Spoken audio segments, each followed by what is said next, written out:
Note the disclaimer. Special thanks to Inside Out Rules Entertainment for suggesting this video.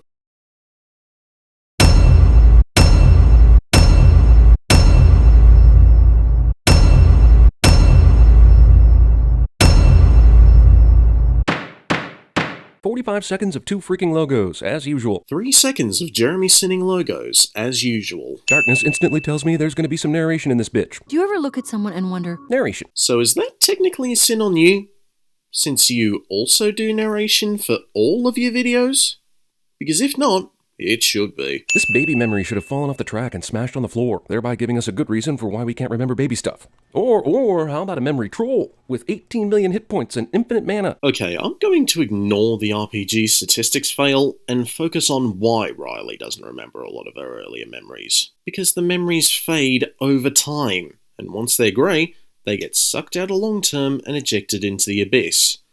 He brings this up again later, so I'll be right in for that one when it comes. that's fear. He's really good at keeping Riley safe. At that age, Riley would have ran right over that power cord and wouldn't have given two shits about it. Kids generally don't like stepping on lines.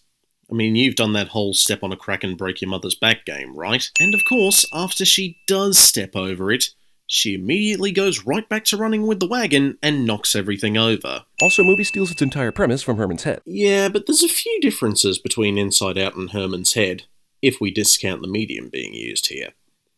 Now, it looks like Herman's personalities actually interact with him, while the emotions in Riley's head all seem to just control how she feels, and occasionally her actions. Vader already mentioned Mission Impossible and James Bond here, but even when we think about the premise of Ender's Game, there's a fair bit that sets it apart from The Last Starfighter, so I wouldn't really call Ender's Game a rip-off of that movie. It's broccoli! Yucky! How did this child's brand new emotions know they hate broccoli, let alone what it even is? Maybe because she's had it before and didn't like it? Yes, it's the exact same thing JXC and Luke said, but still. This is disgust. That's anger.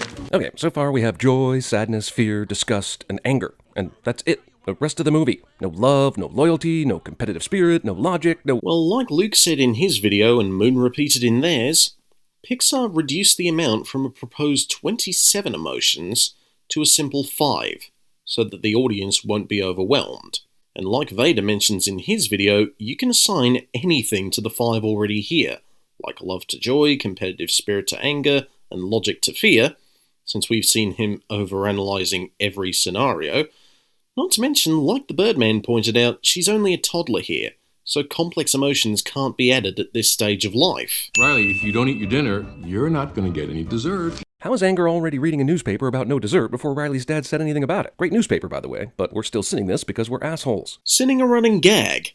At least you're self-aware about the asshole thing, but that doesn't absolve you of your crime. Right after you eat this! None of the other emotions have any control over anger, even though they are all within stopping anger from pulling these levers distance. Which, considering how some people can't control their anger in real life, deserves a sin off, right? Right? Goofball Island is my personal favorite. Riley's memory storage system is a discount Pinterest. Birdman was right. This video is aged. But this is essentially a Jeremy says something random cliche like Luke mentioned. I love Honesty Island! The movie creates a series of islands that all seem worthy of their own emotion character thing, but whatever. Since when were they supposed to be emotions? These are aspects of Riley's personality. The islands of personality are what make Riley... Riley. And we 5 main emotions with direct access to an action control board have no say in the matter whatsoever. Jeremy manipulates dialogue cliche. Let's get those memories down to long term. Damn, that is a lot of long-term memory she's supposedly going to hold on to forever. Jeremy points things out on the screen cliche. Apparently this is the first time Riley is noticing the house going up for sale, or given any warning they're going to move. Objection speculation. This bunch of jump cuts is to explain why the emotions are freaking out. Meanwhile, Riley could have been told this a few times before, they just don't show that because it isn't important to the story. Also, Pixar dips into the Toy Story well for a cheap family is moving plot starter. Except the move in Toy Story was more about getting to the moving truck before it leaves for the new property. In this one, it's about after the move from Minnesota to California. Neither apes nor mutants are attacking the Golden Gate Bridge in this scene. Coming from the Wild Robot video where the Golden Gate Bridge was submerged, This was just a whole new level of whiplash I wasn't expecting. Anyway, that doesn't have anything to do with the story being told in this movie, and it's just another arbitrary movie reference to any kaiju, monster, alien, or giants-related movie ever made. I just can't pick which one here because I'm just swamped with calls, so I'm just going to stick with Godzilla and leave it there. Riley clearly has no understanding of the real estate market in San Francisco, or she'd be freaking out over how much money her parents are going to earn when they flip this thing. Okay, but how in the name of Pete Doctor would an 11-year-old know about any real estate market? I mean, I had no clue when I was 11. Nor did Moon, according to their recollections. A bed there, and a desk over there. The hockey lamp goes there. Put the chair there. Well, the trophy collection. Over there. Poster there. Why would anger, sadness, fear, and disgust have some sort of weird say in how this room looks? Mostly in Fear's case, safety concerns. For one, you don't want something heavy like a picture frame above the head of your bed, especially in the case of an earthquake. In Disgust's case, she would like it to be a certain way so that nothing looks out of place. Otherwise, the rest of the emotions would just be agreeing with Joy's plan for the room decor. The moving van won't be here until Thursday. Why does the moving van status cause more than 10 memories to occur? Well, if you didn't cut the scene to pieces, you'd see anger, disgust, fear, and sadness again panicking about the moving van getting lost. I mean, can you imagine moving house and not having all your belongings arrive on time? That would provide a lot of negative emotions, don't you think? She makes her move. She's closing in. Hey! Oh, no, you're not. Hockey once again saves a marriage. That's not what Riley's doing here. She's helping them take their minds off the moving stresses. What the heck is Who that? puts broccoli on pizza? Movie continues its assault on broccoli. Well, ain't they just hypocritical? Since you spend so much time whining about the logos at the beginning of the movie. And I'm with them. Why would anyone put broccoli on a pizza? I mean, I don't mind it, but even that would be a bridge too far for me. Movie does some kind of explaining that things are going weird with the memories and core memories and the emotions, but does such a poor job of it that I'm left thinking just about anything might happen, which is exactly the case. It doesn't do a poor job of explaining, you just talked over it with a massive pile of nonsense. Sadness knocked one of the core memories out and touched some of the other memories, turning them blue. And yet you're supposed to be hyper-observant. Come live with me, Riley. Somebody order a broccoli pizza? Hey, love this dream, but apparently dreams are mind-numbingly literal and directly reference things that happen during the day. Well, yes, that is accurate. Oh, that's it? Well, to quote Vader here, has Jeremy never dreamed before? I'm organic. Eat Me, I'm Organic is my new pickup line. Organically crass. Make sure that all the sadness stays in the circle. Sadness imprisonment. This is part of Joy's character. She believes that only happiness is supposed to guide your actions and sadness would just ruin everything. So instead of just letting her be a part of the desktop and making sure she doesn't have too much control over Riley's actions, Joy feels it would be better to keep sadness away, which unfortunately ends up leading to Riley lashing out and sinking into depression. Since we moved? Well, crying on your first day of school while introducing yourself to your classmates is basically the worst day of school ever. Way to go, slack-ass emotions. Yikes! I mean, I get what you're going for here, Jeremy, but the emotions aren't slacking off. They're explicitly trying to remove a sad memory from the projector until seeing sadness taking over the controls. You're not in headquarters. Without you, Riley can't be happy.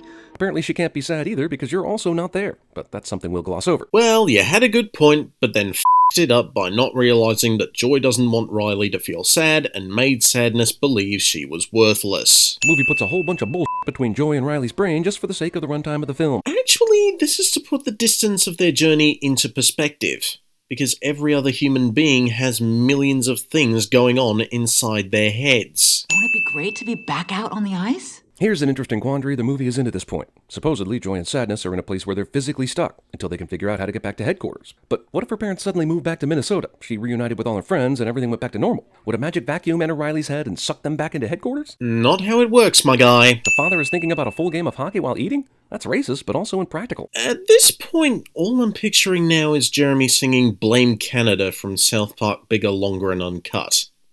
So thanks for that. And in addition to the CinemaSins Canadian sin I was originally going to add, I'm also adding on the singing sin. As for the racism argument, there's no evidence here to back up your claim, so I'll just ding the dinger here and move on. Unfortunately for Joy and Sadness, they just happened to be walking across the Goofball Island Bridge at the very moment it decided it was going to collapse. Narration. Training from the Prometheus school of running away from things actually helps these emotional gals. Just so you know, the only way is forward! They can't jump to the left or the right, because otherwise they'll fall into the abyss. Are we getting close? Yeah, just another ride. Why is Sadness pretending to know which way to go? She's not pretending here.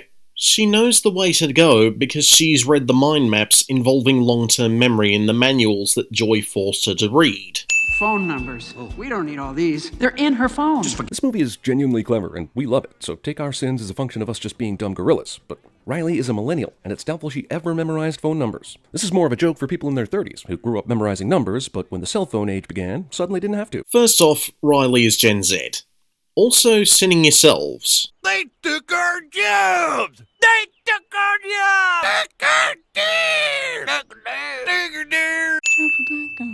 You know, Riley definitely ain't happy here, but isn't she kinda happy singing this song? She's definitely not disgusted, scared, or angry, so... Look at her face, Jeremy. It's blank. Or expressing apathy.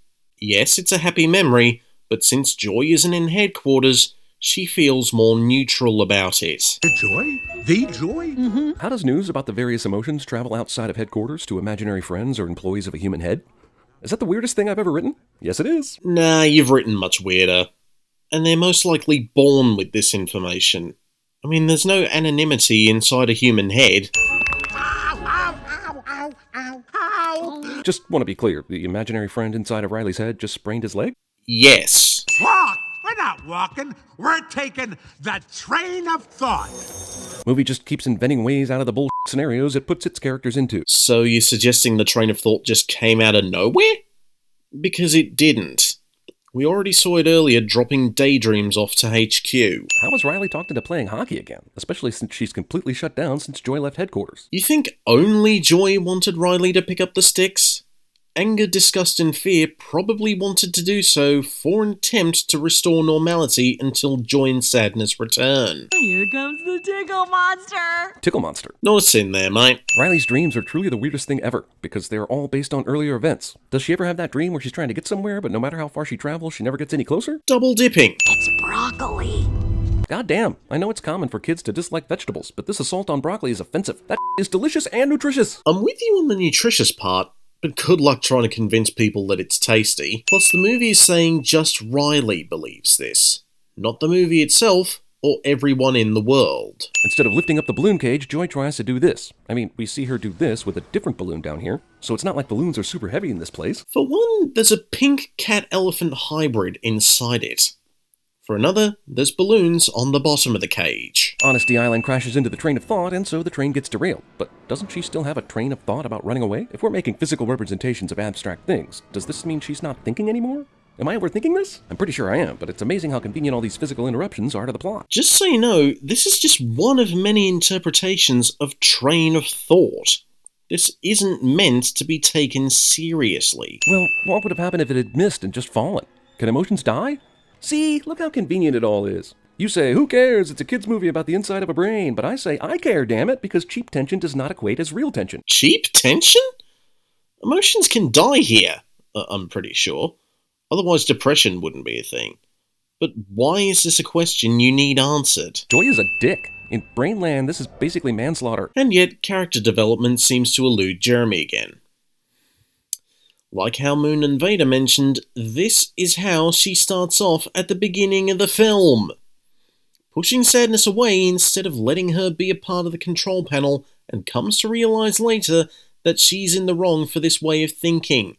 And because she's learned the lesson and you didn't, the sin is on you. I mean, see, there's an unseen villain at work in this movie. Something that knows Joy is trying to get back to headquarters, but is doing everything in its power to keep her from doing so. Is it the Nothing? I think it's the Nothing. It's more abstract than just that. It's more so a combination of depression and Anger's idea of Riley running away from San Francisco. There is no unseen villain here. Jeremy's just useless at paying attention. And now that Joy has fallen down here with Bing Bong, it means it's a harmless fall, because this movie is not going to kill Joy, which then undercuts the earlier cheap tension train bullshit even further. Okay, maybe she won't die, But being stuck in the abyss prevents her from getting back to HQ and reversing the damage Anger has so far made. How could this kid have forgotten this first day of school sadness in the few days since it happened? That's literally not possible. The movie shows us that it's possible, because several people don't remember various parts of a conversation, and there's even whole days that people manage to forget. I just wanted Riley to be happy. And sadness wants her to be sad, and anger wants her to be... How could this have ended any other way? The deck was stacked against happiness from the start. That's not what sadness is there for. She's there when Riley needs her, and is assigned to say she needs help. Likewise with the other emotions like anger, who is only there when she needs him, and fear and disgust, who are there to keep her safe. This is what Joy has to realise, that no one emotion is more important than the other. Maybe start the movie from the top and pay attention. Imaginary rocket wagon ex machina. Oh, for the love of... This is not a Deus Ex Machina! This is what's known as Chekhov's imaginary rocket wagon, because we saw it being pushed down into the abyss in an earlier scene, and now it gets its moment to shine here. Imaginary hero sacrifices himself to save the mind cliché. What? I've never heard of anything like that in any other movie besides this one. Why does he need to disappear all of a sudden? Also, why did he disappear so quickly? His hand evaporated as soon as they got down here, and now he's completely gone, but Joy's okie dokie. What's up with that? They fell into the forgotten at the same time, right? Because Bing Bong was already on his last legs before falling into the abyss. As for Joy, she'd only been gone for a couple of days. I'll try. Bing bong. Sorry, I was getting sad about his death there, for real, but then she said his name again. Much like Vader said, that sounds like a you problem. Truth be told though, I don't really cry that much in a movie. The only time I did was at the end of Red Dog. But that's neither here nor there. Anyway, where was I?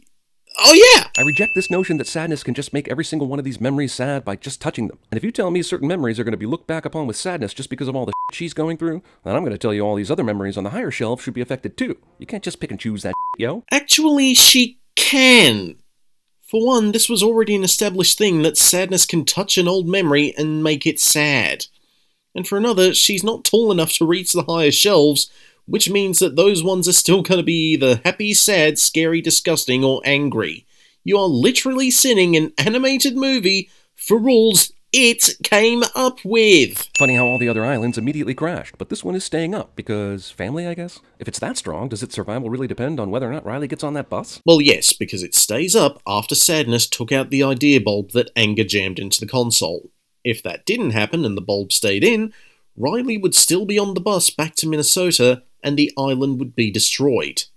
It also shows how strong her family connections are, which will definitely put a smile on Dominique Toretto's face. Well, we've been dicks to this movie, and this is the type of quality Pixar was hammering out almost every year until Disney decided to make them turn out sequels to everything. This is a return to form and will knock two sins off. While I do want to remove a sin, since you did that just now and seem to understand the weight of this scene, I am going to have to side with Vader here and say that you just kept ignoring or misunderstanding the moral that Joy needed to loosen the reins and realize that sadness is just as important an emotion as she is. But I'm also not going to give you a sin for that either. I'll allow for some leeway here. I like tragic vampire romance island. Fast. Twilight.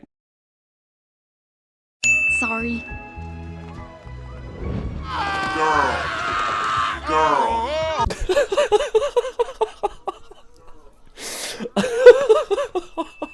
Okay, fine. Take your sin back. This entire end credit sequence is inspired and awesome.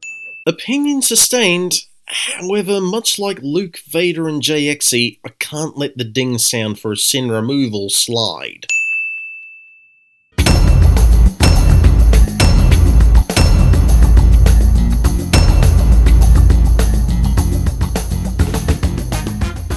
And with all that, court is adjourned. Be sure to leave any more suggestions for CinemaSins sins down below, and I will see you in the next video.